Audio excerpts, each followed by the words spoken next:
माझं सोलापूर न्यूजमध्ये आपल्या सगळ्यांचं स्वागत।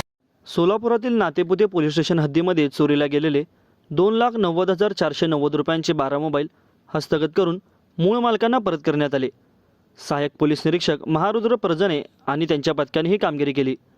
काही दिवसांपूर्वी मोबाईल चोरीला गेल्याप्रकरणी नातेपुते पोलीस स्टेशनमध्ये मदन कुमार जोशी राहणार नातेपुते यांनी फिर्याद दिली होती।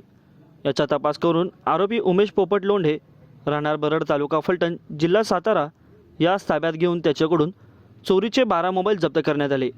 यापूर्वी बाजारतळ शहर ग्रामीण भागातून मोबाईल चोरीच्या तक्रारी देखील आल्या होत्या। सायबर सेलच्या मदतीने तपास करून उमेश लोंढे याला ताब्यात घेत त्याच्याकडून 12 मोबाईल जप्त करण्यात आले। पोलीस निरीक्षक Vikas Dindore, SI Gadade, police constable Ranjit Madane, Shivanand Sonawane, Santosh Ware, Ganesh Kapse, Pramod तोरणे, सचिन राठोड यांनी सायबर सेलच्या मदतीने तपासाची चक्रे फिरवली। जप्त केलेले मोबाईल तसेच हँडसेट अमोल माने, शंकर गुट्टे, बापू गोरे, प्रताप कुंभार, विजय देवकुळे, अनिता खंडाकळे, प्रतीक्षा बोडखे, प्रवीण भिसे, बाळू मारखड, शुभम इंगळे, मनोज जाधव, समीर आतरड या मूळ मालकांना देखील परत करण्यात आले।